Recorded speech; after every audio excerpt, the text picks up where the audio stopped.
Often I'm asked if there's a shortcut to enlightenment. The answer is yes. The answer is to discover how to love yourself. For this reason, I've invented a process, and today I'm going to share that process with you. Some of you may have heard it. For others of you, this will be brand new. Self-love is the root from which everything grows. Every spiritual practice is dedicated towards one thing, and that is loving yourself. If you understand that the ultimate truth of this universe is oneness, then you can't practice loving anything without simultaneously loving yourself. But the best way to go about learning how to love everything that is, learning unconditional love, is to learn how to unconditionally love yourself. For most people on this planet, to say, "I love myself," is not truth, yet. When you say that, you will feel an emotional withdrawal from those words, because it is not your truth. And so, we invented this process, myself and my guides, to help people to line up with self-love quickly. This process begins with a commitment. The commitment is for 1 year you are going to live your life according to one question. It will be your mantra every moment of every single day. So you get out a calendar and you mark today, and then you mark 365 days from today. And all the days in between, you live your life according to the question, what would someone who loved themselves do? Right now, in the current life that you're living, you're struggling with your decisions. You're not entirely happy. The reason is you are making your decisions based on criteria other than what you would do if you truly loved yourself. Asking yourself what would somebody who loved themselves do, receiving the answer, and then doing it, is how you're going to get everything that you want in this life. I've spoken quite often about the fact that you could think of life kind of like a current. Upstream is an aspect of resistance, downstream is an aspect of allowing, and everything you want is downstream. The answer to what would someone who loved themselves do is always downstream. And so, if you're constantly going downstream, you can do no other than to line up with your personal joy, the perfect partner if that's what you want, all the career success and purpose you could possibly hope for. You are going to ask yourself, what would someone who loved themselves do anytime you have to make a decision, no matter how small or large? You're going to ask yourself this question whenever you have a spare minute where you have the opportunity to decide what to do with your time.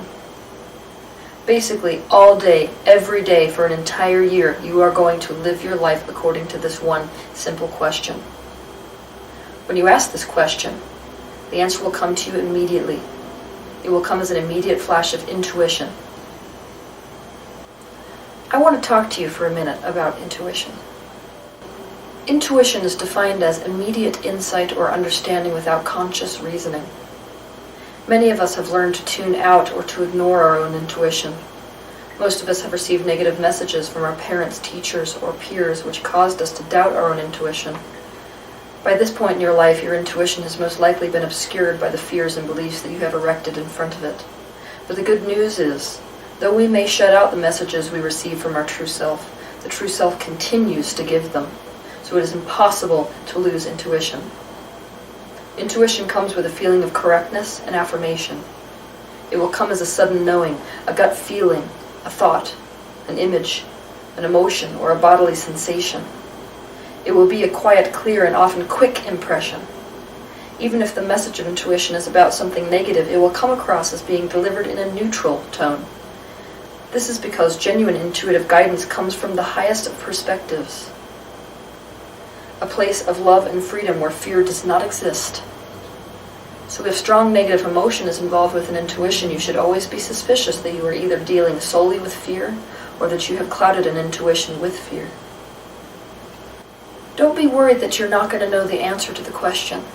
When you're facing a decision and you ask yourself, what would someone who loved themselves do? You will get the answer immediately. It will be a quick flash of intuition. So this process less than getting that intuition, is more about having the balls to act on that intuition. When you ask yourself, what would someone who loved themselves do? The answer you receive is coming directly from your higher self. And your higher self holds unlimited perspective. So let's say that you have decided, you have told the universe subconsciously that your idea of happiness is to meet this kind of perfect person. But let's say that that kind of perfect person is on the other side of the world. To you in your physical life, it's very difficult to conceive of how you could go about meeting this person who is good for you but is currently on the other side of the world. But from infinite perspective, from source perspective, it's no more difficult than it is for you to take an ant from one room to the next room. And so when you ask yourself the question, what would someone who loved themselves do? You're actually allowing the universe to take you along the quickest route between where you are and what you have asked for. You may not know why that's the answer. When you ask what would someone who loved themselves do and you receive the answer, you won't know why that's the answer. But you must understand that the universe knows much more than you do from your limited perspective about what is in line with your highest good. So, for example, let's say you're in the grocery store and you ask yourself, apple or orange? What would someone who loved themselves do? And the answer is apple. Okay, now you're just going to act on it.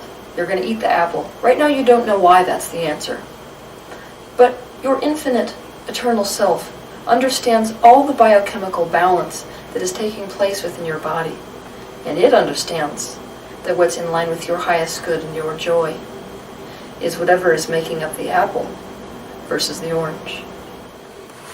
So like I said before, the action part of this process is the one that takes some courage. This is how it's going to go. You're going to heed your intuition and go in the direction of whatever is in line with self-love. For example, let's say you're at home and you have a million things you could be doing, but you can't decide what the priority is. You're going to ask yourself, what would someone who loved themselves do? And if the answer is go take a bath, you're going to go take a bath. If the answer is clean the house, you're going to clean the house. You will know if the action you were told to take is correct and in line with intuition instead of rationalization based on how you feel. Even if you are afraid to act on the intuition, the idea of the action and subsequent taking of that action will emotionally feel like relief. Relief feels good, so taking the action will feel good if you have listened to your intuition and made a decision based on self-love.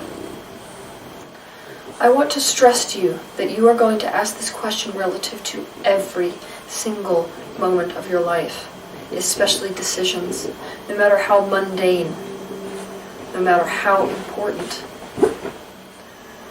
The point of this process, of course, is to create this kind of a habit so that at the end of 365 days, you literally can't live your life any other way. Now this process, I understand, 365 days of self-love, sounds kind of trite. Sounds like one of those ridiculous self-help exercises that people give you, these self-help experts give you, and they never really go anywhere even though they kind of feel good at the time. But those of you who've been watching my videos should know me much better than that.